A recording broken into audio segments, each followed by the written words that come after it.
Good morning, my brothers. Well, today's December 7th, and so we turn to Proverbs chapter 7 for God's daily dose of wisdom.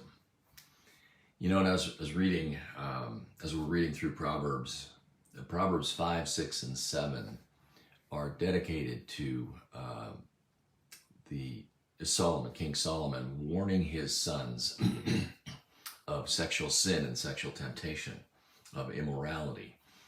And in chapter 7, he goes into great detail about this woman who prepares herself and makes a lot of plans and sets herself in a position so that she can commit adultery. And he goes into great detail in regards to all of the things that she does and her planning and her preparation.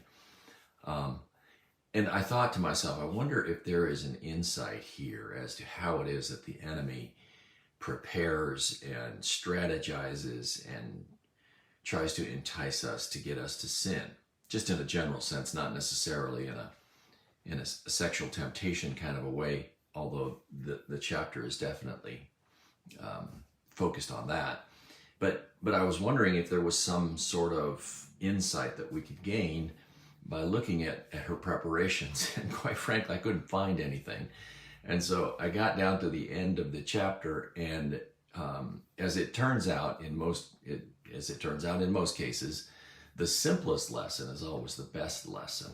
And so what we find is verses 21 through 27, and this is the very end of the chapter, and I'm just going to read those verses. It says, "With her many persuasions she entices him.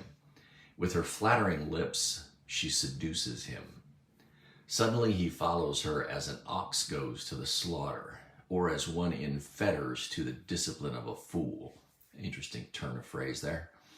"Until an arrow pierces through his liver. As a bird hastens to the snare, so he does not know that it will cost him his life.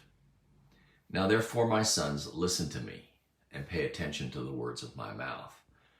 Do not let your heart turn aside to her ways.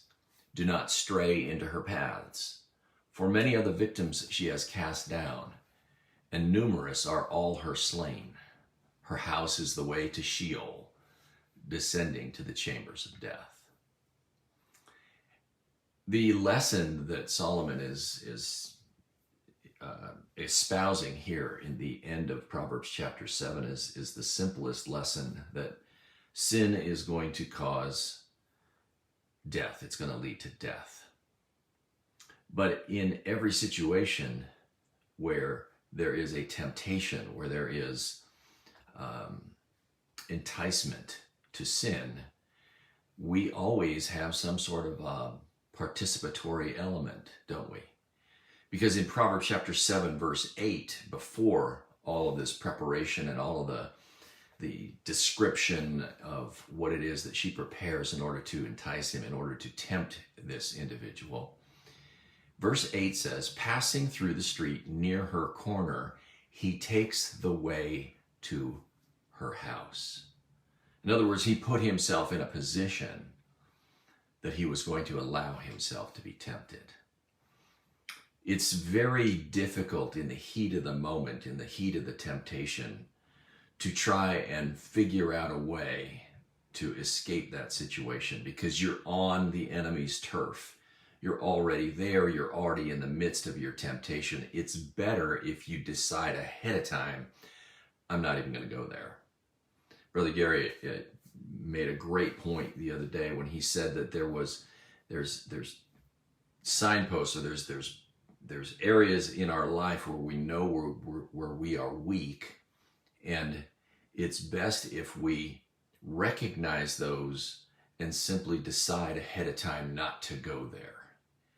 That it's been said that the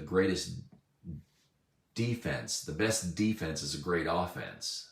And in this particular case, when it comes to fighting sin, that's exactly true.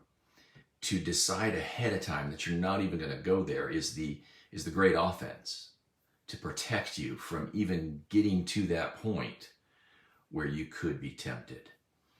And we know that that is true because the Apostle Paul wrote in 1 Corinthians chapter 10, verse 13, it says, "No temptation has overtaken you, but such as is common to man. And God is faithful, who will not allow you to be tempted beyond which you are able, but with the temptation will provide the way of escape also, so that you will be able to endure it." You know, as a first responder, as somebody who would regularly find themselves in situations where my life might be in danger, whenever you enter into a room, you're always looking for the exit. You're always looking for the way out, and there are usually more than one exit. But if you're trying to figure out the exit when you're in the midst of the temptation, it's going to be much harder than if you decide ahead of time, that's my exit, that's my off-ramp. I'm not even going to go there. I'm not even going to find myself in that neighborhood. Guys, I love you. And I pray that we would all have the discernment and the wisdom to be able to decide ahead of time, these are the areas where I need to put up hedges. These are the areas that I need to put up bumper pads or things that are going to keep me away from my areas of weakness. And a good way to do that is to have a mentor, to have somebody that you can talk to and go over those areas that you find yourself weak in. And they can help you to determine what it is that you can do to avoid those paths altogether. I pray that we all have that discernment. I pray that the Lord continues to give us wisdom and opportunities for escape when we find ourselves in those situations where we are tempted. Have an awesome day, brothers. Go out and make a difference in someone's life today. God bless you.